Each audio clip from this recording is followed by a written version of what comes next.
Okay, we're going to get started.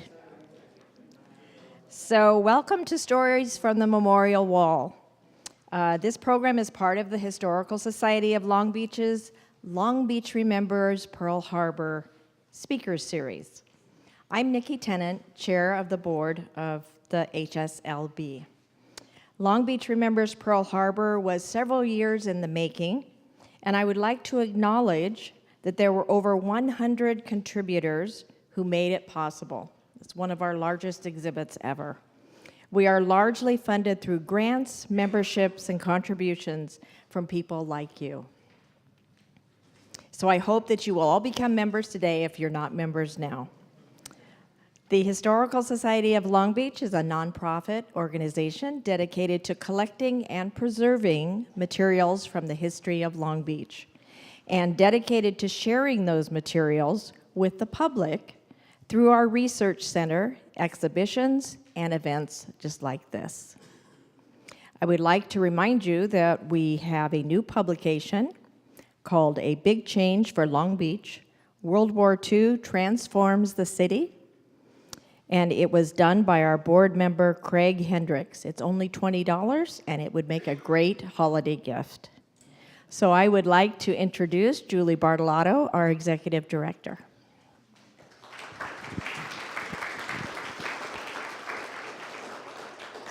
So tonight, it's really hard to see the exhibition, but I really want to encourage you all to come back to see this wonderful show and read all the material on the walls, because it was really a labor of love and it's a great show.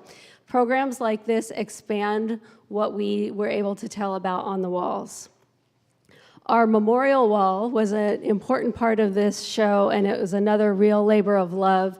We have over 100 people who gave money to pledge their support for the exhibition and honor somebody who made a contribution to Long Beach, the World War II effort, or the United States. So I want to thank all of you for sharing the stories that you shared. I want to thank the Long Beach Navy Memorial Heritage Association for their support of this project at many different stages. I'd like to acknowledge the people who put this program together: Nikki Tennant, Kim Killingsworth, Karen Harper. I'd also like to point out this binder right here. The binder has information about all of the people on the memorial wall. And so people who gave money gave stories. So thank you for sharing those. That binder is available for you to look at when you come to see the show. And it'll be part of the Historical Society's archive. For generations to come, people will be able to come and use it as a research source. So I encourage you again to come and see the show. And I would like to introduce Karen Harper. Karen is an oral historian and the author of several publications on behalf of the Historical Society. Thanks, Karen.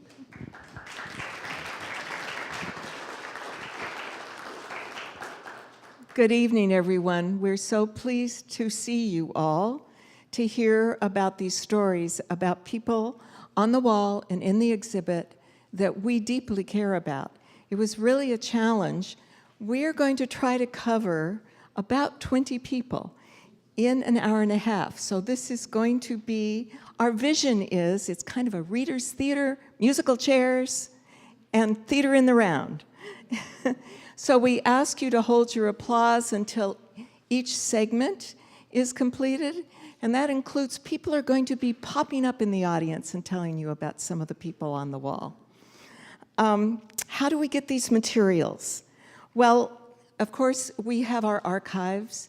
Our archives is from materials we have gathered and materials that the community has brought to us. We gathered information at our sharing day on December 7th, 2014. So this project, when you say years in the making, that was one of the beginning planning and gathering of information phases.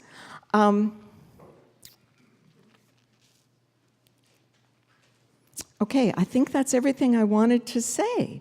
So welcome, and we get to start with my introducing our first storytellers honoring people on the wall or in the exhibit. Jack Humphrey, Mary Nell Ellis Evans, and Roger Conte.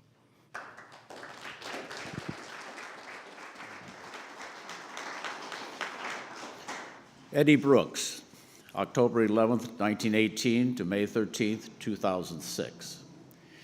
Eddie Brooks' roots in San Pedro ran deep as his father was part Chumash, the people of coastal Southern California. His father was a longshoreman, and Eddie, his son, and 2 grandchildren also became longshoremen as they grew older. Eddie Brooks was a fighter. He had started boxing when he was 8 years old and a champion by age 17. And when he joined the National Guard, he continued his boxing and won every bout that he was a part of.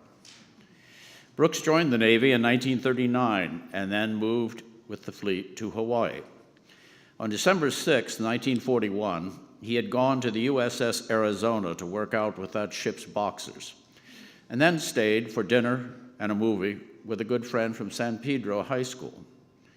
11 hours later, he was back on his own ship, the USS Argonne, having breakfast when the Japanese attacked. He watched helplessly as bombs struck the USS Arizona, sinking that powerful ship and killing his friends. Thus, when a call went out for rescue volunteers, he and 4 other sailors unhesitatingly answered the call.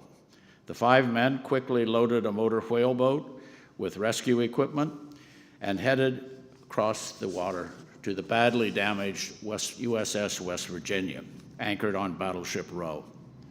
They were the first rescue boat in the harbor. While crossing the harbor, they came under attack by 2 Japanese planes, but miraculously both planes were shot down, and the only thing that was damaged was the motor to their launch. Eddie remembered shaking his fists and cursing every other word the Lord's Prayer while they were under attack.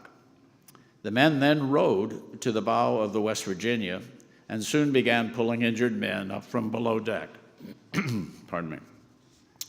A motor launch eventually came alongside the ship, and Eddie and the other able-bodied sailors loaded the wounded men on board the launch, then began pulling men from the burning water. Eddie said he never forgot the desperate cries of the sailors that they could not rescue. The full launch headed then to the Navy receiving barracks to unload the wounded. In one of those strange coincidences of war, members of his former San Pedro National Guard unit drove up, and his high school buddy was driving the truck. Together, they lifted a Browning machine gun onto the roof of the barracks, where Eddie assembled the gun. Then the sergeant took over. So Eddie picked up a .30-06 rifle, loaded it with armor-piercing bullets, and began firing at the last of the Japanese planes that were attacking. When the attack finally ended, Brooks discovered a 3-inch piece of shrapnel lodged in his boot heel, but fortunately, he had no wounds. But Eddie was to have other close calls, and he lost part of his hearing in the future. But after Pearl Harbor, Brooks always kept a Springfield rifle on deck with him. His friends asked, "What are you going to do with that rifle?" And he said it only takes 1 bullet to bring down a plane. That night, Eddie wrote a poem, the last 3 lines of which stated, "When we get them on the run, all the fire in hell won't help the rising sun."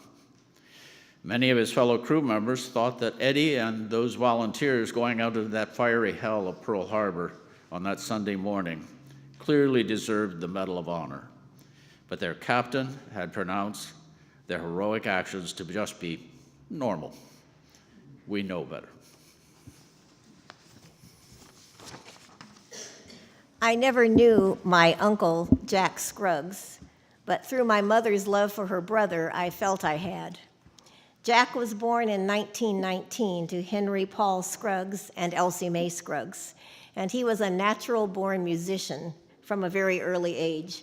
My mom told him he played any instrument he could put his hands on: piano, saxophone, accordion, trombone, flute, and more. Music was just in his blood. With my mother playing trumpet and her brother playing any of his many instruments, the Scruggs home was a gathering place for music and fun. Jack played in the marching band at Wilson High School and also at Long Beach City College. He dreamed of becoming a professional musician, and following a path to that dream, he was accepted into the Navy School of Music in Washington, D.C. The plan was to obtain a prestigious degree in music, serve the required time in the U.S. Navy, and then find a civilian career in music. However, plans changed when the threat of war grew.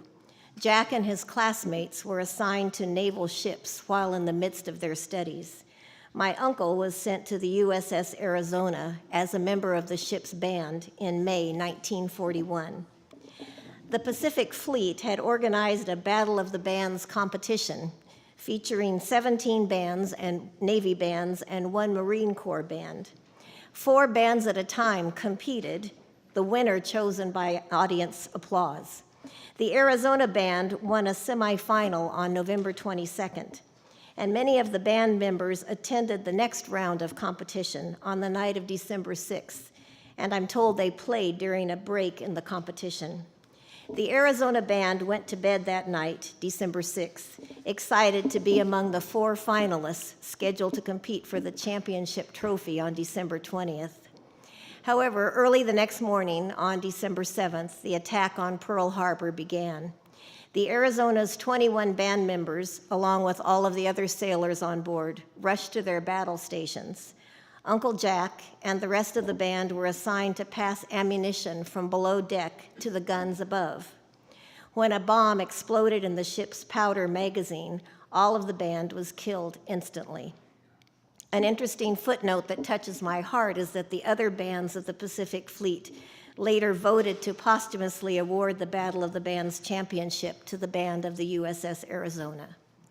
My mother and her parents were heading home from church that Sunday morning when they heard the news of the bombing of Pearl Harbor. It was many weeks before they finally received a telegram saying Jack was missing in action and telling them to please not disclose his service duty because of the enemy. Late in 1949, Jack's body was finally identified, and my grandparents were asked whether they would like him reburied in Hawaii or sent home. They chose to have him sent home, and my uncle is buried along with his parents at Forest Lawn Sunnyside here in Long Beach. The tragic loss was hard to bear for so many families. My grandmother found great comfort in joining the Gold Star Mothers and meeting other parents who had suffered the same loss. She was active with that group for the rest of her life. My mother and grandparents mourned Jack's death, but they kept him alive in our family with stories and memories told to us, those who never knew him. And it's also my privilege to share with you information about Vincent Sharfin, born 1917 and died in 2012. Vincent Sharfin was born in 1917 in Nebraska and joined the Navy in 1939. He believed, as many did, that the United States was caught with our pants down with the attack on Pearl Harbor. For him, this was not a metaphor, for he was in the latrine when the attack started on the USS Pennsylvania, which was dry docked for repairs. Scarfin was a musician and played with the ship's band. His other duty was a gunner on a turret. On December 6, he participated in the Pacific Fleet's Battle of the Bands competition, which he says the USS Pennsylvania won. Now, wait a minute, wasn't that a semifinal? Well, we don't know. Records differ, but one story is that the USS Arizona band had not arrived in Hawaii in time to compete for the trophy. But the band played that night between competitions. When the whole USS Arizona band died in the attack on December 7th, the USS Arizona was given the award, and it was renamed the USS Arizona Trophy. This trophy was inscribed with all the band members' names and was donated to the U.S. Navy School of Music until 1989, when it came home and was placed in the USS Arizona Memorial Museum. During the second Japanese air attack, 2 destroyers next to the USS Pennsylvania were turned to scrap metal, and she was damaged. For the next 36 hours straight, with only coffee and cigarettes, Vincent manned a Lewis machine gun in anticipation of a land attack by the Japanese Imperial Navy. 21 days later, the USS Pennsylvania was in San Francisco for repairs. Back in action, she was in the Battle of the Coral Sea. And then Vincent was transferred to Australia for the rest of the war, where he met his wife. He retired as a chief gunner's mate in 1947. The Sharfens became residents of Long Beach in 1951 and raised their family here. And so today, on this anniversary of such a tragic event in our history, we honor all the brave sailors at Pearl Harbor on December 7th, those who died, those who survived, and their music. John William Finn, 1909-2010. It was early Sunday morning in Honolulu, much like any other. There seemed to be nothing extraordinary about it. As usual, cottony white clouds clung to the tops of the dark green mountains overlooking Pearl Harbor, where dozens of gray warships stood quietly at anchor and the occasional small Navy launch moved over the dark waters between them and the shore. But Sunday, December 7th, 1941, was not to be an ordinary morning for those American sailors. It was the morning they went to war. John Finn was born in Compton and roamed North Long Beach as a youth. But on December 7th, he was a 32-year-old Chief Aviation Ordnance Man stationed at Navy Air Station, Kaneohe Bay, Hawaii, where his job was to oversee a crew responsible for the maintenance of the weapons of a PBY Catalina flying boat squadron.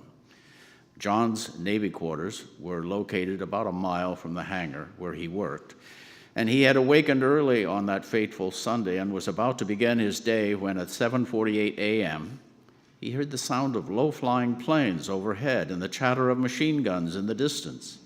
Before he could react, his neighbor was pounding on his front door, and she was yelling, "John, they want you down at the station right now."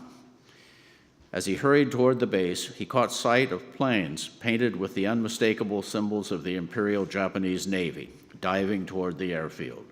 Arriving at the base, he saw that it was under attack and that most of the PBYs had already been either severely damaged or destroyed. But members of his crew were desperately manning machine guns, some of them in the burning planes. Others had removed the guns and had set them up on temporary improvised stands and were firing at the planes. Though seriously outgunned, they were desperately trying to fight against the Japanese planes bombing and strafing them. Finn immediately took control of a .50 caliber machine gun, mounted it on a movable tripod platform for gunnery practice, and pushed it out into the open where he could see better the attacking planes. Even though he was soon seriously wounded, Finn continued to fire at the attacking aircraft from his exposed position for 2 hours. When the attack was finally over, he had received 21 wounds, including a bullet through his right foot and a wound to his shoulder that had caused him to lose all feeling in his left arm. In a 2009 interview, Finn said, "I was out there shooting the Japanese planes, and just every so often, I was a target for them."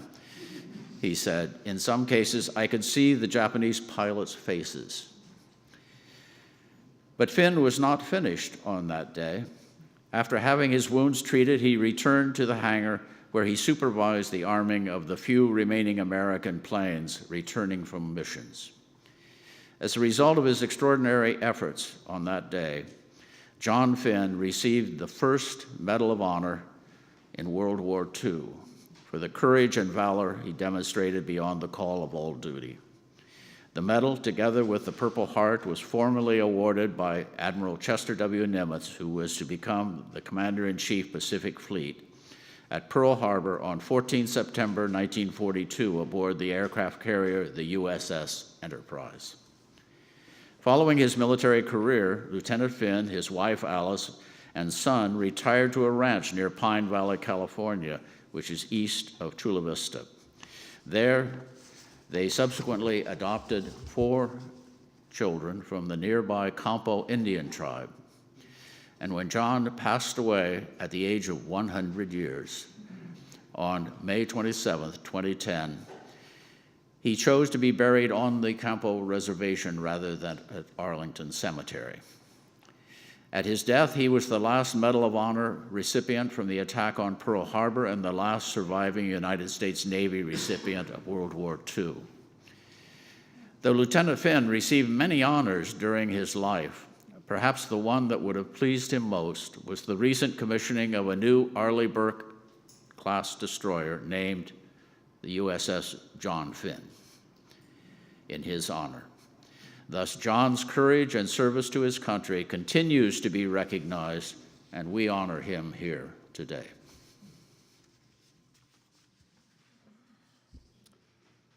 Hazel Barton was universally known as Johnny, thanks to her maiden name of Johnson.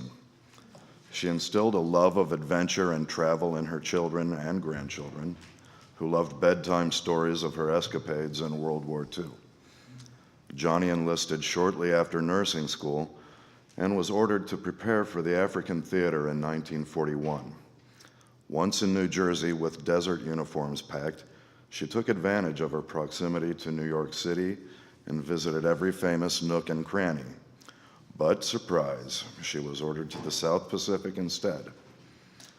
A cross-country train westward provided another adventure, and she headed for Hawaii out of Portland. On her first night in Honolulu, she had a blind date with Patrick Barton, a man destined to become her husband years later.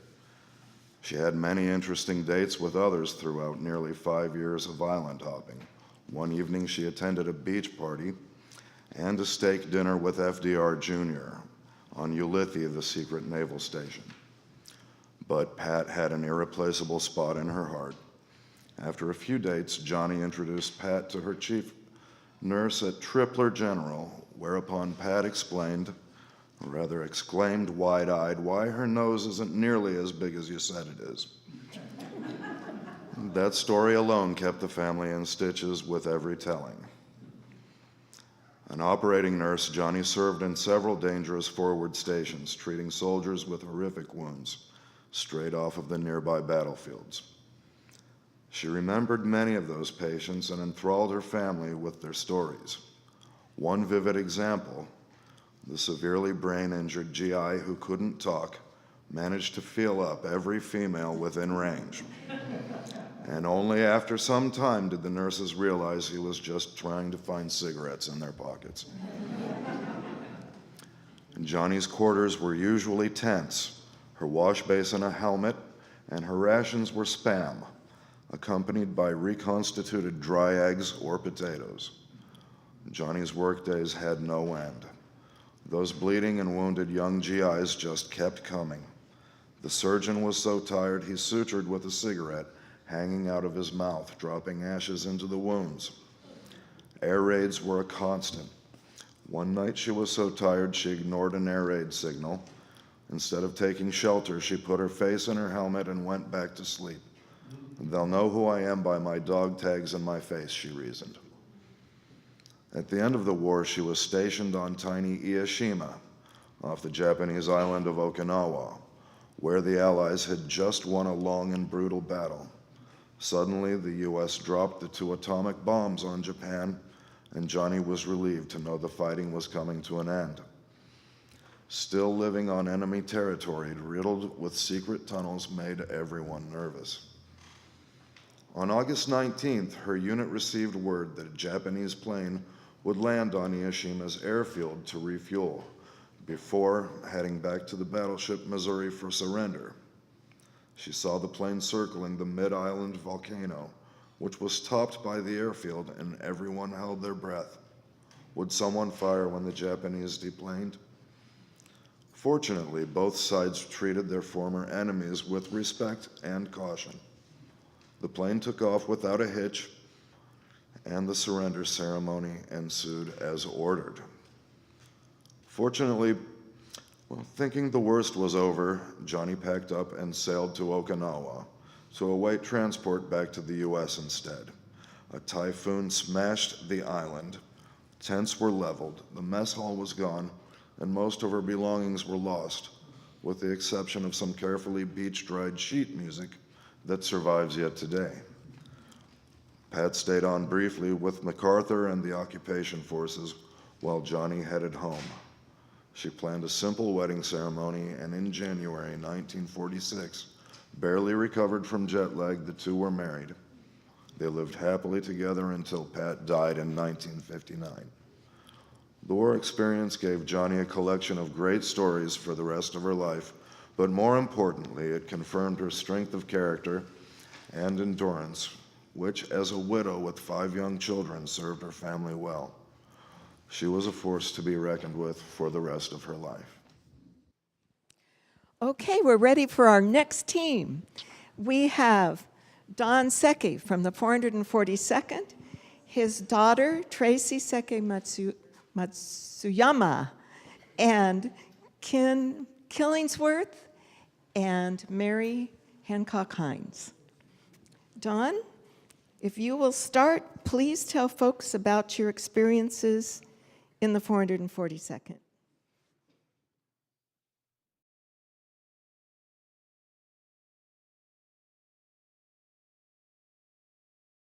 My name is Don Seki, spelled S-E-K-I, not S-A-K. S-A-K is rice wine. I was born in the island of Oahu back in 1922. And December 4th, 1941, my parents decided to go to Japan. I was 17 years old, and I refused to go with them. That was the greatest decision I ever made. If I did go with them, I'd be your enemy. I will not be your enemy. So then, during the war, we were classed as the enemy alien. And we're under investigation by FBI, CIC throughout Hawaii. And the few days after December 7th, I joined the Peace Corps. They worked in a fortification of the island, the North Shore, digging up trenches, fortifying the area. Then 43 in December 1943, March, they told us they're going to be a Japanese-American unit, segregated unit. So we volunteered. We're 10,000 strong from Hawaii. So they were shipped out to the mainland, all the way down to Mississippi, Camp Shelby. We trained there for 1 year. We had problems there. They never seen us kind of people down south. We call the people down south honkies, and we had a problem, really. Then we trained 1 year, and then across the country to Newport, Virginia. We shipped out to North African coast into Italy, from Naples all the way to north of Rome. We were committed to just north of Rome. We got the enemy running from north of Rome to all the way to Florence, Italy. Then we took a break. It was a farm area. It was a farmhouse. We saw chicken run around. We were tired of eating C ration and K ration, so we got a hold of chicken. We used the Italian kitchen. We made soup. It's onions hanging out of the overhang, tomatoes, squash, so forth. We made chicken soup. Then a few hundred yards coast of the Mediterranean, where they eat fish. Oh, man. How are we going to fish? No reel, no pole, no nothing. So I had an idea. Back in the old days in Hawaii, this first generation Japanese used to use dynamite to fish. The Kagashi bring up the fish. They had the idea. So I got a hold of a bunch of grenade. We threw all the grenade, and it's the same purpose. Got some fish out and cooked it there. Then from there, on to France, southern France. Got into the enemy. We were on a The enemies on top were down below, so they all advantage over us. But we took the town called Bruiers. We got the Germans out. Then we understand that they were one of the Texas Division, 36th Division, one battalion is trapped. So they wanted us to get them out for them. So we did. We got one battalion, the trap, we got them out. Then onward, forward. Then we mopped up all the area. About 4 days later, I got caught in the machine gun fire. Took my arm off just about. That was the end of my combat career. The homeward bound all the way to Hawaii, discharged 4th chapter, December 46. That I went to the mainland in Long Beach. I settled in Long Beach. I worked in a shipyard there. I retired in 1977. My wife and I would travel everywhere, just about everywhere except Africa and Egypt. Today, I live in a vet center in Sawtell. Great place. I mean, the staff was great. Oh, everything went well. And I'm very happy to stay there, my wife and I. And today, I'm in about 14 days, I'll be 95 years old. Thank you very much.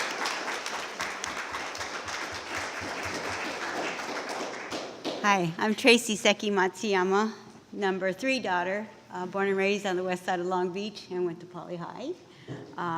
Presently, caregiving mom and dad at the California Veterans Home of West LA. It is fascinating, and we're very blessed that they're both there. I moved to Hawaii and have a son who's at Oxford, and he's studying discrimination, the Nisei Veteran Discrimination Constitutional Law. But I'm going to read about Joe and Tadao Hayashi, Hideo Tsuchiyama, and Junji Kobata. Joe and Tadao Hayashi were cousins who were more like brothers. They grew up in Salinas area, and both their fathers died young in accidents.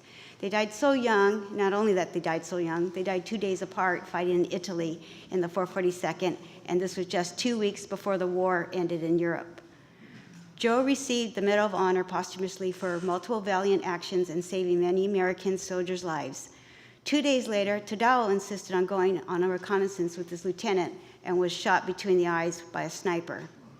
For the rest of his life, the lieutenant sent flowers to Tadao's mother on Mother's Day to remember and honor the young man who saved his life. We know to remember Joe and Tadao because of their young cousin, Shig Hayashi. Shig? Hi, Shig. Thank you. He's told us all about them. Shig Hayashi also served in the 442nd. We are glad he took advantage of the Long Beach Veterans Housing at Cabrillo and made the west side of Long Beach his home. Hideo Tsuchiyama was born in 1921, and Junji Kobata was born in 1920 and were Terminal Islanders. Junji dropped out of school and joined the fishermen up in Terminal Island. Hideo graduated from San Pedro High School and attended Woodbury College. Both served in the 442nd while their families were prisoners in the internment camps. Junji volunteered, and Hideo waited until he was drafted. Afterwards, both of them built their lives on the west side of Long Beach. Hideo was the forefront of the technology revolution, installing the first computers at Buffum's and Bullock's Wilshire. Unfortunately, both died young, Junji in 1977 and Hideo in 1985. We'll remember them for their loyalty and service in a time of unconscionable government, institutional and social prejudice. The motto for the 442nd Regimental Combat Team was, "Go for broke." Right, Dad? So, thank you.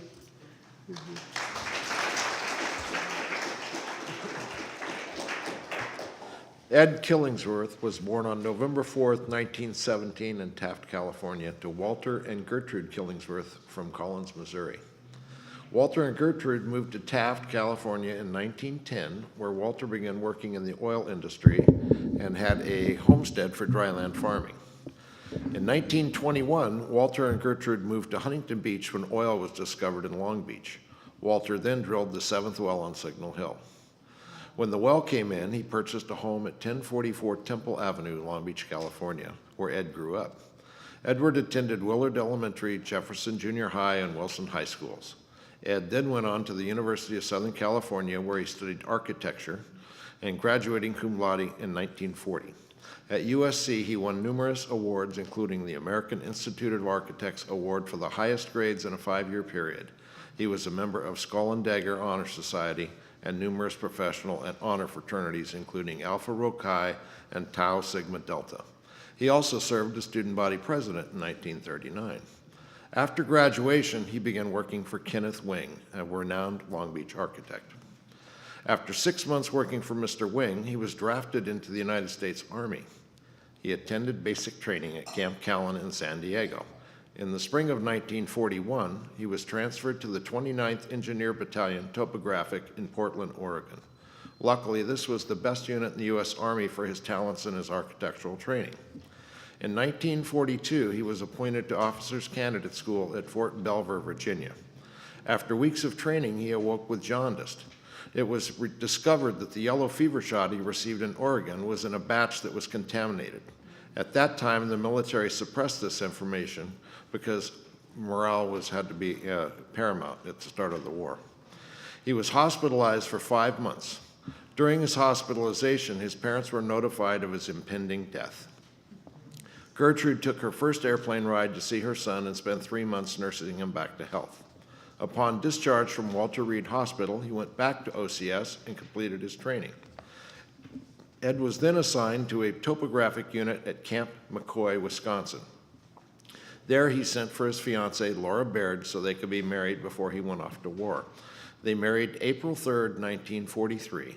On November 25th, 1943, he was sent to England aboard the HMS Aquitania. In England, the 654th Topographic Battalion occupied a 16th century village known as Tetbury, located in the Cotswolds. The battalion consisted of surveyors, draftsmen, computers, and photomappers. The surveyors worked with artillery, aviation, and other divisions to find the necessities for invasion. The computers converted thousands of old trigonometric points from French maps into the new shaft system. The photomappers analyzed thousands of aerial photographs. All of Tetbury and the 654th were under the top secret bigot with heavily guarded buildings. Company B, where Ed was billeted, was a 16th century manor house known as Chavanage. The billiard room and library served as their sleeping quarters. Barns and stables were converted into the work areas. Company B's mission was to compile photographic information and map ways of invading the European continent. Air crews fly over the channel to photograph the entire French, Belgian, and Spanish coastlines. The negatives were given to the 654th. All photos and negatives were evaluated, then burned to prevent any leaks. The entire coast from Belgium to Spain was photographed so that any crews associated with photography, underwater reconnaissance, and such would not know which was becoming the primary objective. The 654th evaluated over 65,000 photographs. After viewing the photographs, different scenarios were envisioned, and then invasion maps and models, sand tables, were prepared and then reevaluated by the commanding generals. Ed directed his battalion in preparing the maps and models of Omaha and Utah beaches for the 1944 Normandy invasion. These models were built to a horizontal scale of 1 to 2,500 and a vertical scale of 1 inch to 68 feet. After selection of the invasion route, the actual invasion and the additional other, after the selection of the invasion route, the actual invasion and additional other decoy maps were printed. There were multiple sets of maps published and distributed, but only a few selected officers knew which were the correct ones. One of Ed's missions was to deliver the proper invasion map numbers to an intelligence officer in Bristol, England. Upon arrival, he discovered the officer to be totally intoxicated at the pub. He opted to delay the transfer until the next day, and he went to sleep that night with the correct numbers and his .45 under his pillow. Ed landed in Normandy on the 3rd day of the invasion with trucks full of map-making and photographic development equipment. Ed served as the operations officer in Company B of the 654th Engineering Battalion. The 654th was the principal mapping agency for the 1st Army.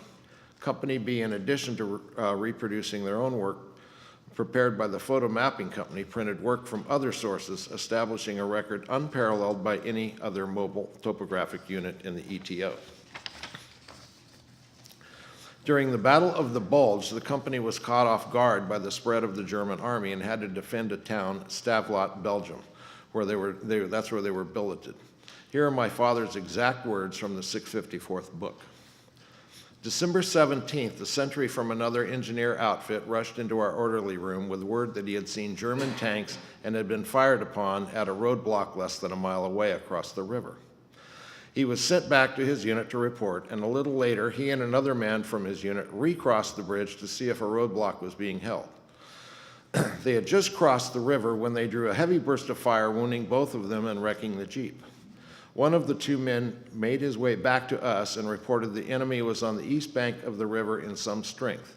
In the meantime, we had taken up defensive positions along the riverbank with our machine gun to guard the bridge. We were the only troops in Stavelot, and our orders were to hold out until relief arrived. We knew we were in for a hot night. Heavy firing broke out along the river, mortar shells and machine gun slugs were coming our way, and we answered them back with our carbines. From midnight till dawn on December 18th, we alone held out against the German 1st Panzer Division. If the German commander had known that the east bank of the Amblev, which he wanted very badly to cross, was being held by a mere handful of surveyors, draftsmen, and clerks, he could have sent his tanks across the bridge and up the road to Spa and Liège. As it was, we kept Jerry ducking all night. Our carbines silenced at least one German machine gun, which was operating only 50 yards away from the main warehouse of the map depot, and by morning when the armored division arrived to take over defense of Stavelot, our line was intact and the direction of the main German thrust had swung to the south, trying to find a softer spot in the American lines. That night, December 17th and 18th, was historic. When we pulled out in the morning, we hadn't lost a man. We had held our position and we had caused the enemy, with his determination, casualties, and plenty of trouble. After Germany surrendered, the unit was reassigned to housing U.S. forces and infrastructure. In total, Ed was overseas for 2 years. His involvement in 5 major battles ultimately earned him the Bronze Star. After the war, he returned to a rented apartment in Lakewood and resumed his architectural career.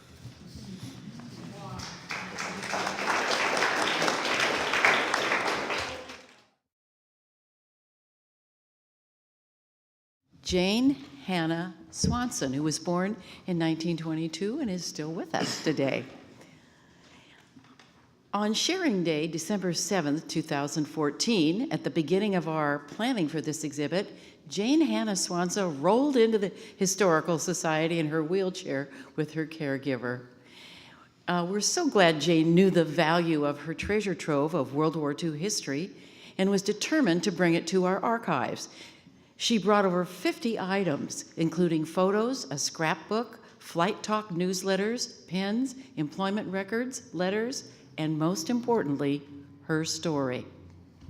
In June of 1942, 20-year-old Jane Hana came to Long Beach from a small town in northeast Iowa. She was going to spend the summer with her sister. A month later, she began a job as a clerk in the finance office of the Army Air Force Ferrying Command. The Ferrying Command moved Douglas aircraft airplanes around the country. People who made this happen included people on our walls who helped build the planes, like Violet Eisenberg, who inspected the planes and approved the completed product, like pilot Dave McFadden, and pilots like Barbara Erickson London.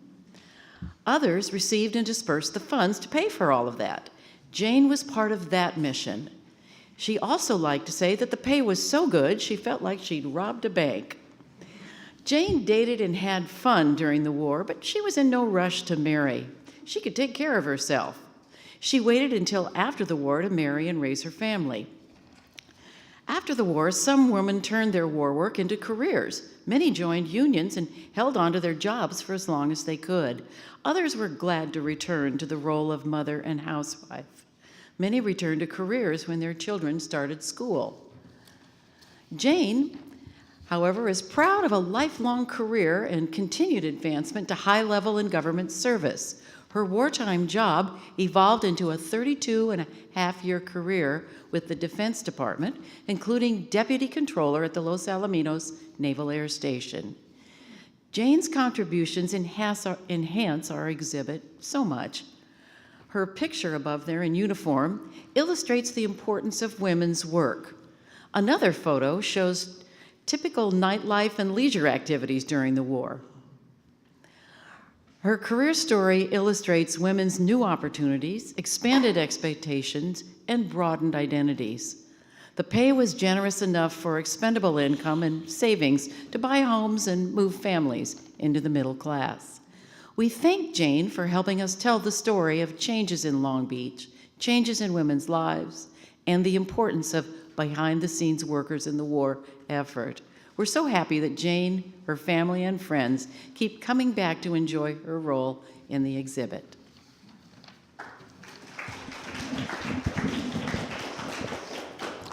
The next person is Major Samuel Davis McFadden.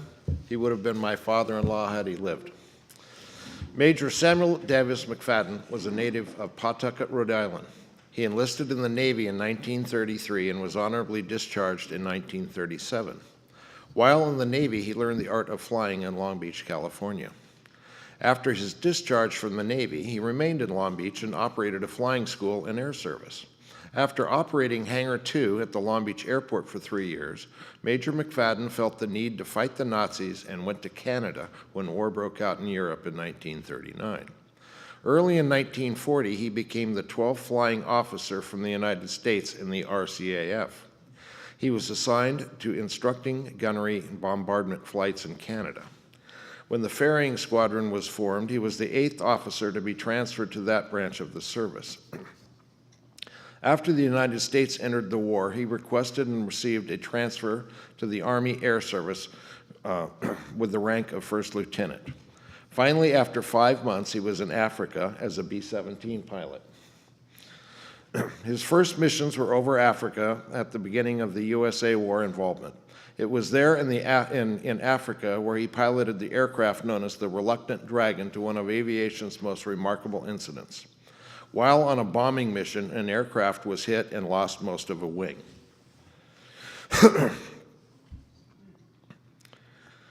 Captain McFadden maneuvered his plane into position to help support and protect that stricken bomber to a successful landing on 3 wings at an Allied base. For this, he was awarded this Distinguished Flying Cross. He continued to fly for a total of 62 combat missions. His missions were in areas such as Tunis, Bizerte, Fax, Sousse, Gabes, Pantelleria, Palermo, Naples, Foggia, and Rome. In 1943, Major McFadden was then reassigned to be the acceptance officer for the U.S. Army Air Force at Donald Douglas Aircraft in Long Beach, California. He remained there until 1948. He continued with the new U.S. Air Force as an acceptance officer and a test pilot. Some notable flights were the first successful air-to-ground and air-to-air firing of a 105-millimeter cannon from an A-26 bomber. That's a shell right there from that flight. And he was also did the first transcontinental television broadcast using his F-86 aircraft at high altitude as a reflector. Major McFadden was reassigned to Germany in 1948, and he was killed in an aircraft crash March 7, 1952 in Switzerland. He was survived by his wife, Jacqueline, and his daughter, Kathleen. His mother, Agnes, helped found the AMVETS Post 88 as the Sam McFadden Post 88 in Bellflower, California in 1952.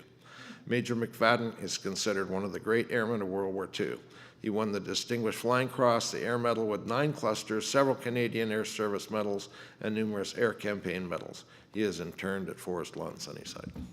Our next group of presenters are Evelyn Knight, Nikki Tennant, Donna Rieksing, and Mark Mayuga. Evelyn. I'm going to share information with you this evening about Mei Power Mac. Mei was born in 1901 and passed away in 1987. We want all of you to know about Mei Power Mac, and after you hear more, you will understand why it's so important in what she did to make Long Beach a better place. She was born in 1901 in Pensacola, Florida, the Jim Crow Deep South, where opportunities for young black women were very few. In spite of these challenges, she earned an MBA at Florida A&M, the historic African American University in Tallahassee. She married George W. Mack and had 2 sons, Victor and George Jr. After leaving Florida in 1935, the family moved to Long Beach. In 1936, daughter Alta was born, and Alta's here. Alta, you want to stand? Alta, in her own right, became a wonderful contributor. She was the first African-American principal and served at Jordan High School and many other schools here in this community.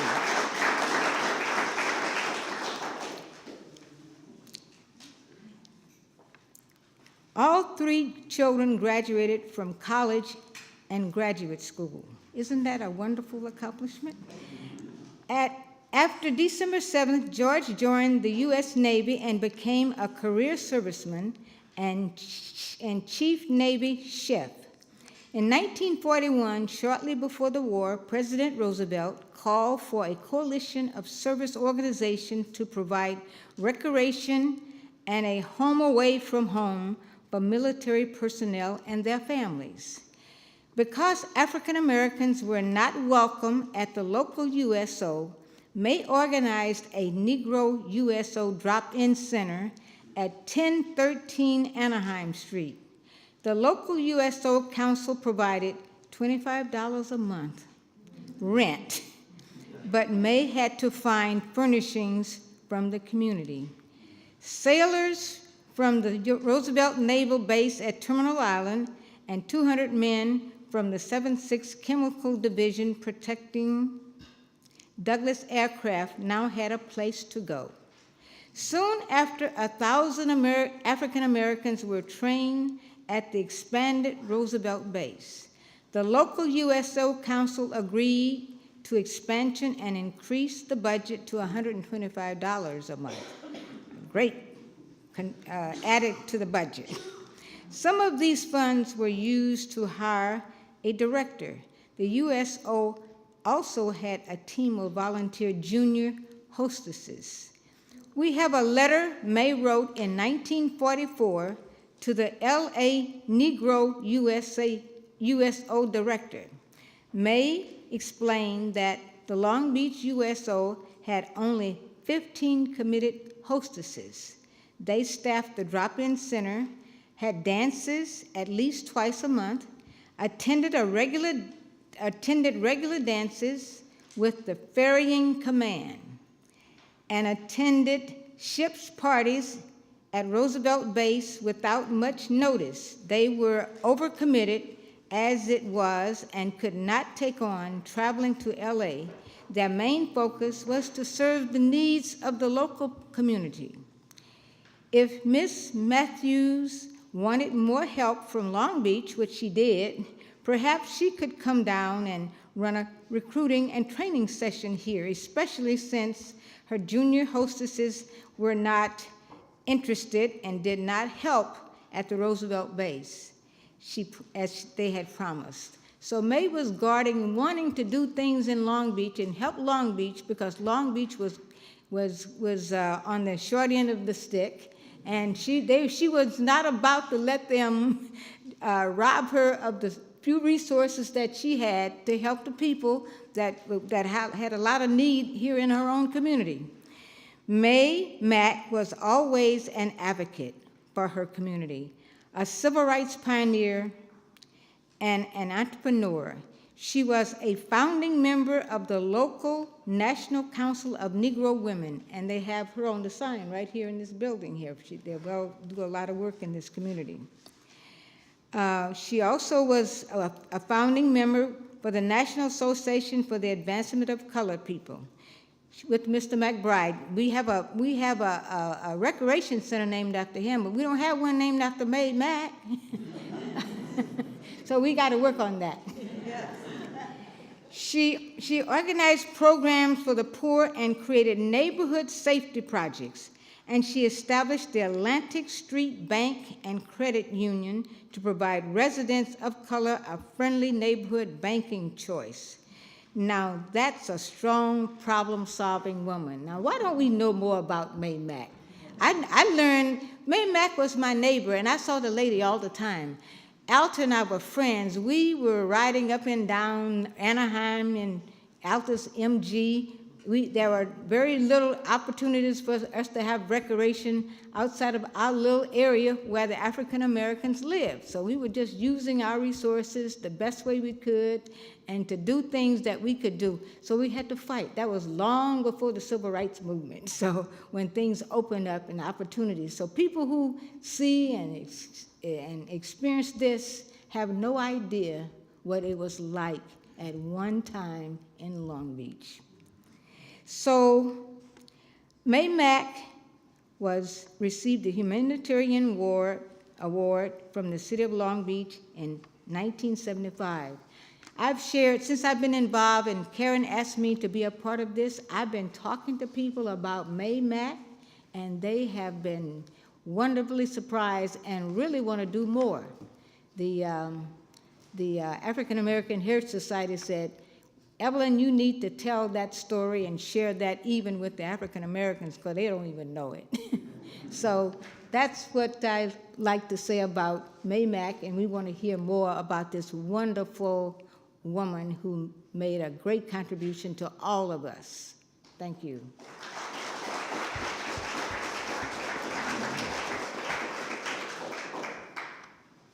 Ralph Tennant was my father-in-law.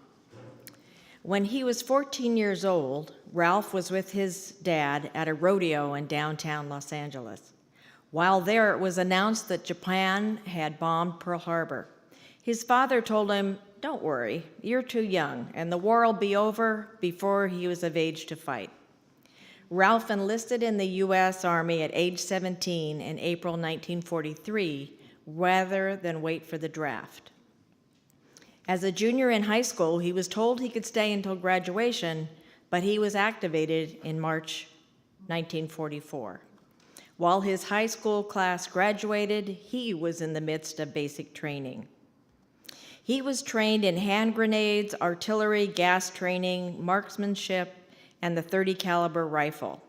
He became a radio technician after learning Morse code in specialty communications training.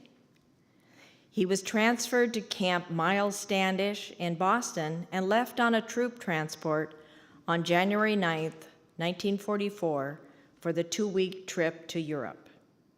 He arrived in Le Havre, France, and participated in combat in France, Luxembourg, and Germany.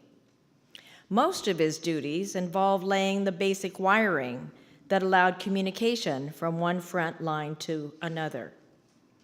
He participated with the 4th Armored Division in the liberation of Ohrdruf concentration camp on April 4th, 1945. He was interviewed by Tom Berg from the Orange County Register in 2008. And this is what Tom says. "You've probably never heard of Ohrdruf. I hadn't until I sat down with Ralph Tennant, a soft-spoken man who walks with a cane. He had something to tell me, a horror story, about the town where Johann Sebastian Bach grew up and where Cupid dolls were once made. It's so vivid, I could sit down and draw a picture of what I saw there," says Tennant, who was 87 at the time. "It's hard to believe that such a thing could even take place. But it did, and Tennant is one of the few left who saw it." Tennant ran telephone wire for the 89th Infantry Division as it followed General George Patton's Armored Division towards Berlin. "We'd move till we met opposition," he said, and then we'd take cover and fight it out. Tennant got shot at, got strafed by a German fighter plane, and at one point was even surrounded by German SS troops. I saw men get shot and killed, he said.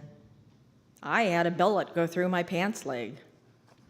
Yet none of it prepared him for April 8th, 1945, 1 month before the war in Europe ended.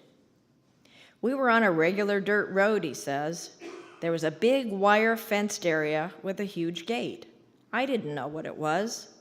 As he stepped out of his Jeep, the officer said, "You'd better come and take a look at this." The Nazis created 42,000 camps and subcamps that held upward of 15 million cultural, political, and Jewish prisoners, forcing many to work as slave labor for the war effort before killing them. Tennant says, as we approached Ohrdruf, we didn't know what it was. Soon the entire world will know. Ohrdruf opened in November 1944, 6 months before the war ended, as a subcamp of Buchenwald. Ohrdruf's 12,000 prisoners immediately were put to work digging caverns and tunnels under nearby mountains for a secret communication center for the Nazi High Command. As American troops closed in, however, SS guards emptied the camp, marching most prisoners 30 miles to Buchenwald. Some 3,000 were left behind, too frail to work, and were killed. Guards sought to hide the evidence, but the U.S. 4th Armored Division and the 89th Infantry Division closed in too fast. These troops were the first Americans to see the horrors of German concentration camps. Soldiers found a few emaciated survivors, but mostly piles of dead. Many shot in the head, some dynamited in their barracks, others burned in a fire pit. We walked into barracks, Tennant says, and saw all these bodies in a stack. They looked like skeletons with skin on them. We didn't talk much, he said. We just looked around and walked out. It was sort of deadening. He had witnessed history, America's first glimpse inside Germany's prison camp system that killed an estimated 6 million to 11 million people. When word reached General Dwight D. Eisenhower, Supreme Commander of the Allied forces in Europe, he rushed to Ohrdruf to see for himself, inviting General George Patton and the press. "One of the most appalling sights I have ever seen," said Patton, who reportedly vomited.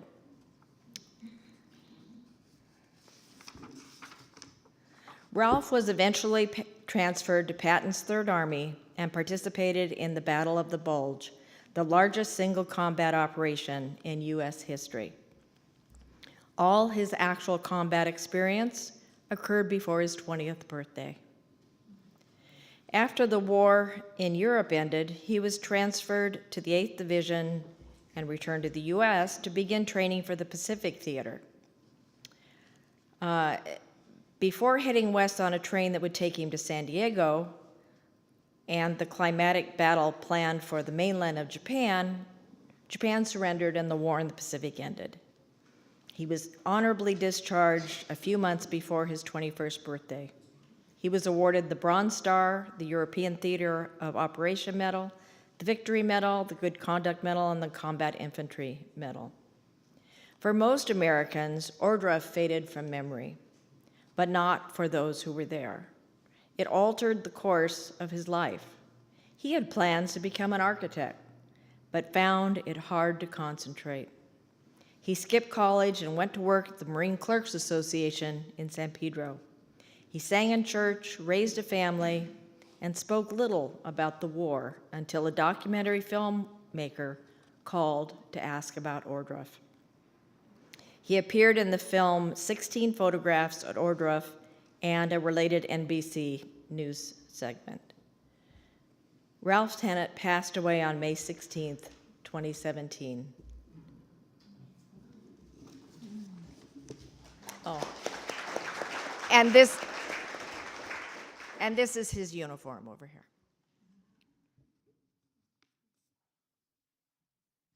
Are you beginning to feel like there's 6 degrees of separation? Hana came from Iowa. I came from Iowa. My father was a musician. The first few people we heard about were in bands. I'm beginning to feel that we're all tied together. And this one event that truly was a worldwide war. Some of the estimates are 85 million people died in World War II, civilians and troops, and every country in the world was. I didn't want to really do this because I like to lie about my age, and now you're going to find out how old I am. In 41, I was 8, and my brother Don was 6. We lived in Spencer, Iowa, a town of 12,000 in the northwest corner. She came from the northeast corner. War didn't mean anything to us at that age. We were much too young. We had no television. There was no movies. Our parents did go to once in a while and see March of Time, where the news would be months old. My father, Harold, was a talented musician, like several of the others we've heard. He had the schools in Spencer. My mother was a housewife. Patriotism was at an all-time high, and everyone wanted to help the war effort. In 1942, I don't know if you remember this, but men from 18 to 37 couldn't automatically enlist. They could only be drafted by lottery because they wanted to protect the nation's home front manpower pool. But my father felt a strong need to serve, so he volunteered to be a Red Cross field director. He said he was going on a trip to help soldiers, so he left for training in 1943. By then I was 10 and my brother was 8. He sent us a real cotton plant from New Orleans so we could see how cotton grew. I thought that was interesting. After training, 37 Red Cross field directors, along with American troops, boarded a Liberty ship for Oran, Algiers, and North Africa. You'll note also more threads. We've all been related somehow. There were no cell phones, of course, so the field directors were a link between the soldiers and their families, as well as counselors for the young troops, and the troops were very young. They were 17 to 26. One young soldier wrote home to his mother and said, "We don't have any ministers on our boat, but we have some of these old Red Cross guys that can help us." After disembarking from their Liberty ship, 37 of them were divided into different ships who would be joining a convoy on their way to India. 7 of them were assigned to the HMT Rona, HMT standing for His Majesty's ship. This was not an American ship, this was a British ship. Nothing in their training could have prepared them for the indescribable experience that lay before them on November 26, 1943, one day after Thanksgiving. Before the disaster ended, 3 of those 7 Red Cross men perished. One was my father, Harold Rexine. My mother received that dreaded telegram, missing in action. A little later, lost at sea. Then we received a certificate signed by President Truman in grateful memory of Harold Rexine, who died in the service of his country. That's all we knew. That's all anybody knew. No details about the Rona, what it was that we didn't even know much about the ship or the fate of the men for 50 years. Finally, a survivor secured the release of relevant documents under the Freedom of Information Act, and the Birmingham News published the very first article on the Rona in 1993. This is what we learned 50 years after it happened. This troop ship was attacked and destroyed in the Mediterranean Sea off the coast of Algiers, November 43. 2 important but virtually unknown historical events occurred at that time. 1, this was the first successful hit by a German remote-controlled rocket-boosted bomb from the air. This was the beginning of the missile age, and this resulted in the greatest loss of Army personnel on one boat and one ship during the whole war. The other was the hit was so devastating that the United States government placed a veil of secrecy on it to hide the Germans' missile capability. The secrecy continued till 1993, when little by little the fate of the ship and our men became known. Finally, in November 2001, the public and the many Rona families finally heard the details as the History Channel did the article on the Rona disaster, the World War II tragedy. Charles Carroll was the narrator, and he said, "Tonight we unveil a military debacle kept under wraps for decades." And he closed the program with, "It wasn't that we didn't care, it was that we didn't know." The program inspired many web pages and many books about the Rona. I find the stories enlightening but very disturbing. One survivor wrote, "Suddenly a plane circled above us, plummeted ahead, banged into the ship and exploded. Bodies flew in the air like so many gunny sacks. I reached the lifeboat station and found Rexine and Zebrack. One Zebrack got into the overcrowded lifeboat to make it off the ship, but high waves caused it to capsize. Then Rexine went over the side, down the rope ladder, and disappeared into the Black Sea." That's the end of my story, one of 85 million.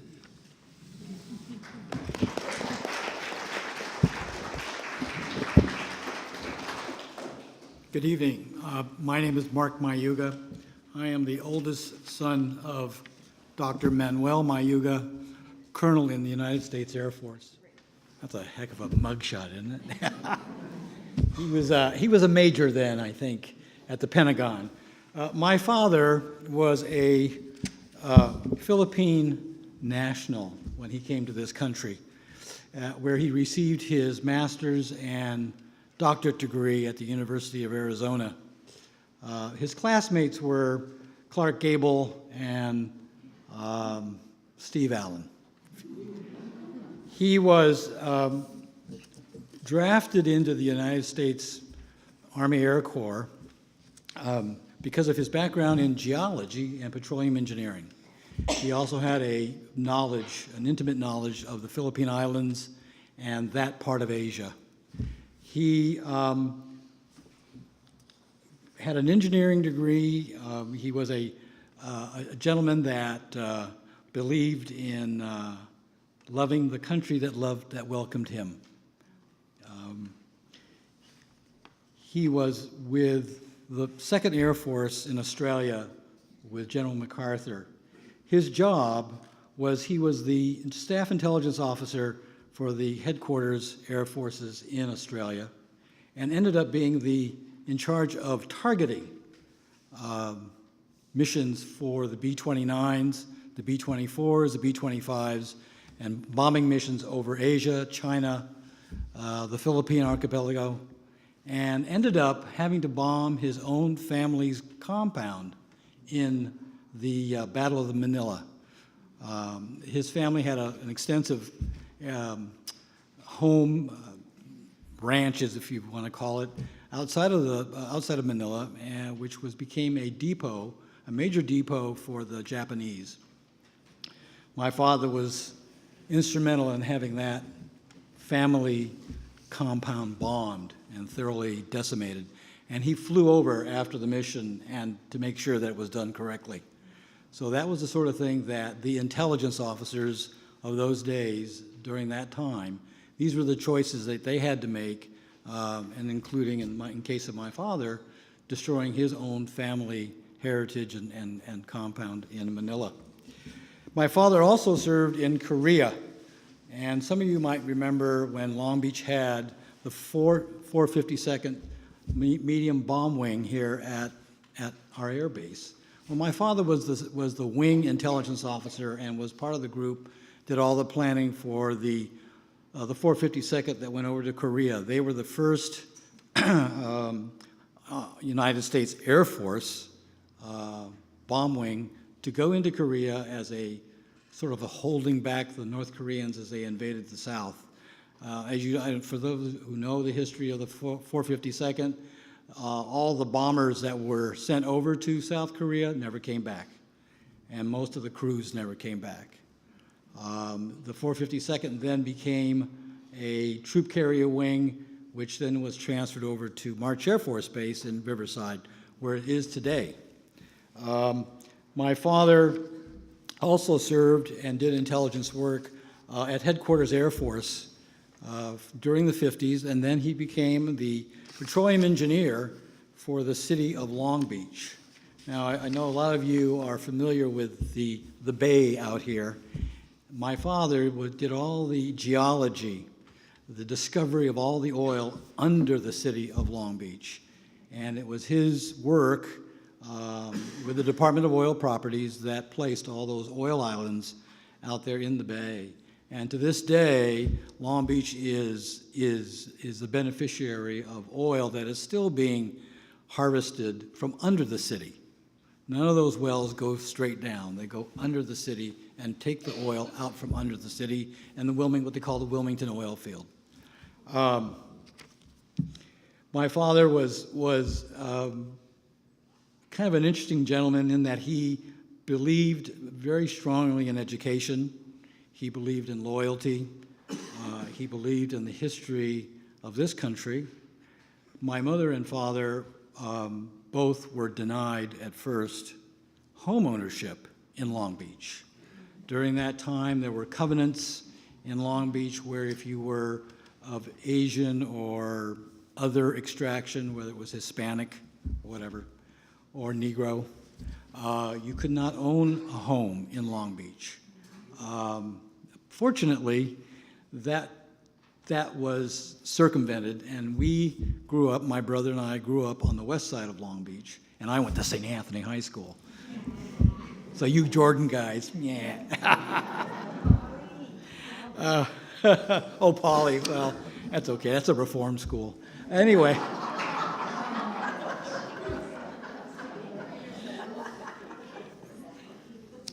Anyway, tonight I'm glad I'm the last guy here to talk about this. Oh, well, anyway, okay, so I used to work for your father, Ed Killingsworth. I was a student, industrial design, architecture student, wannabe, back in my youth, and I went to work for Ed Killingsworth one summer as a draftsman in his shop, and he told me in a very solemn way, but very gently, that I wasn't any good as an architect. I would be better as an industrial designer. And I took him up on that, and I spent a 35 career in that occupation.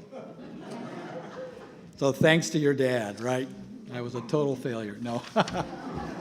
Anyway, my father loved Long Beach. He did as much as he possibly could in his short time. He was involved with the Lions Club. He was one of the early founders of the Lions drag strip. Guys, you might know that. Remember on the west side? Yeah? Which is now a railroad intermodal thing or whatever it is.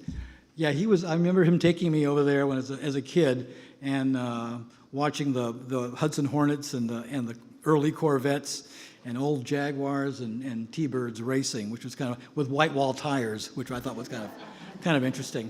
My mother was very involved in the arts here in Long Beach. She was one of the founding members of the Fine Arts Affiliates for Cal State Long Beach back when it was still Long Beach State College. So I am a product of Long Beach State College, and when it was called Long Beach State College. My brother and my brother is an attorney here in town, and I came back from Seattle just recently to live back in Long Beach again. I did serve in the United States Air Force with the Strategic Air Command, the Tactical Air Command, and I served as an intelligence specialist in the Black Ops. My brother served as an administrator in the Air Force Reserves. And so my brother and I have carried on my father's tradition of, one, supporting Long Beach and supporting the United States Air Force.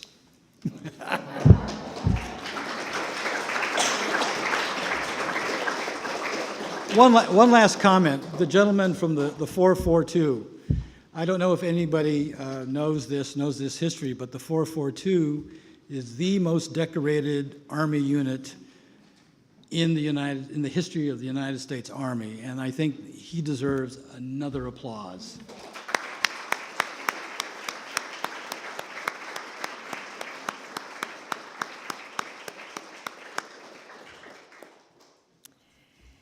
And I am going to tell you the story of Howard Hendricks, who was a colonel in the United States Air Force. He is the father of one of our board members, Craig Hendricks, who was the author of A Big Change for Long Beach, World War II Transforms the City, that I told you about earlier, that's only $20 and would make a great gift. So Howard Hendricks was born in Louisiana and later migrated to California with his parents as a boy in the 1930s. He joined the U.S. Army in 1941, as did many young men during those Depression days, seeking a better life and more opportunity. Originally assigned to the U.S. Army, he qualified for flight training in the Air Corps, eventually flying P-51 and P-38 fighter aircraft in Europe with the U.S. Air Force. With the creation of the U.S. Air Force as a separate service, he flew combat missions during the Korean War in 1951 through 53 and rose to the rank of colonel. He commanded a unit of F-105 fighter bombers during the Vietnam conflict from 1962 through 66, and he is credited with over 230 combat missions in 3 wars, with his flight experience extending to over a dozen combat aircraft of the United States. He received numerous citations and awards and retired in 1972, and that is Colonel Howard Hendricks.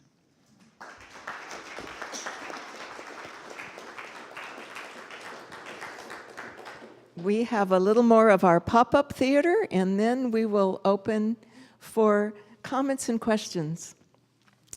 And part of the pop-up theater is I have written a poem in honor of the 442nd, which I'm going to read. It is called The Bow.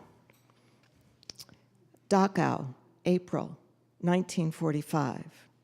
Little Tokyo, Los Angeles, 1991. The old woman was a child who sang the Nutcracker to shield her heart as she shoveled the dead into the ovens. The child's father was a Catholic and a doctor. The whole family took food and medicine to the ghetto. She was a teenager and her family's only survivor. She was marched away, removing the evidence from the advancing soldiers. The child of horror survivor was blindfolded and pressed against the wall of the village church to be shot, ready to be shot. A short young man stood on his tiptoes to take off her blindfold. How did these Japanese get here? And why is he waiting to shoot me when I'm ready to be shot? The young man crumpled his body to bow before her in his American uniform, so she could understand that he was with the 442nd Battalion. Was her liberator, while his parents waited behind barbed wire, under watchtowers and machine guns at Heart Mountain. I wrote that poem to honor the 442nd.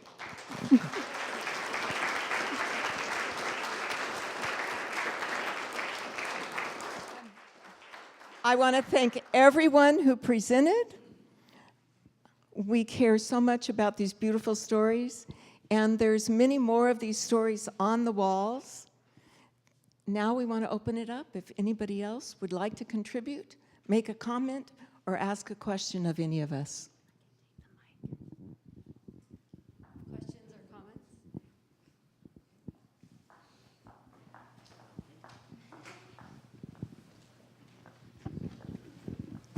My husband's folks are the top 2 on the last banner there. Vi and Ed Eisenberg came from Oklahoma, good old country folks, and they settled in Long Beach. And when the war came, they both volunteered to work on the Victory ships. And Vi was not a riveter, not Rosie, but she was a sheet metal cutter. And her job was very dangerous, going to the various areas of the ship. So dangerous, in fact, that she fell in a hole and broke her leg and was not allowed to go back to work for 30 days. But she was quite feisty. And so she begged to go back, and they let her back, and she was there a week, and she broke her leg again. Now, the main thing I wanted to point out was these are the little people who lived in Carmelitas. And my husband had so many friends there, and the ladies especially had so many close friends that they continued to play cards up until the death of the final member. I was a substitute myself. And the boys that were part of that neighborhood, with their moms off to the shipyards and the plane yards, they still meet on Wednesdays for the first Wednesday of every month to get together and talk about old times. Thank you.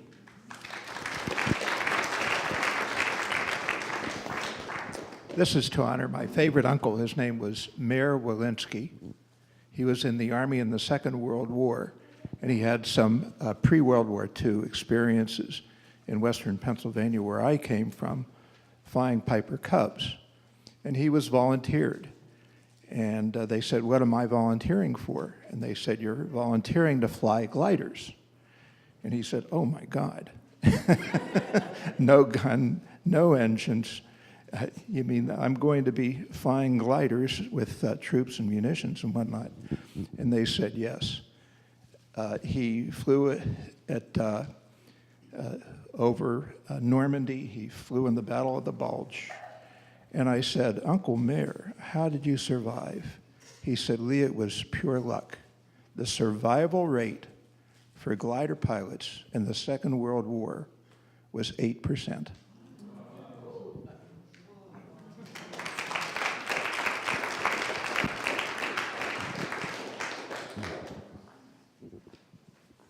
Anybody else? Evelyn, did you have something you wanted to add? Yes, I just wanted to, many people here I worked with over the years, just as Mei had some untold stories, I have just a real short one.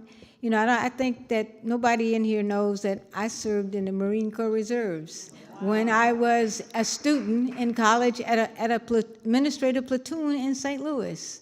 And so that was an exciting part of my life.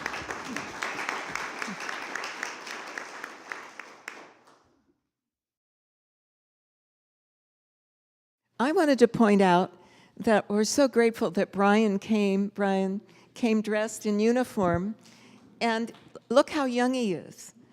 That's the stories we all heard were about very young people.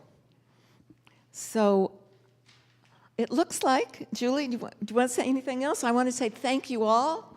Keep hearing stories, keep gathering stories, keep supporting us, keep bringing things to the archives. Keep valuing history, and we have a few refreshments back there also. Julie? Thank you, Karen. You all put on a wonderful presentation for us today. Have a good night.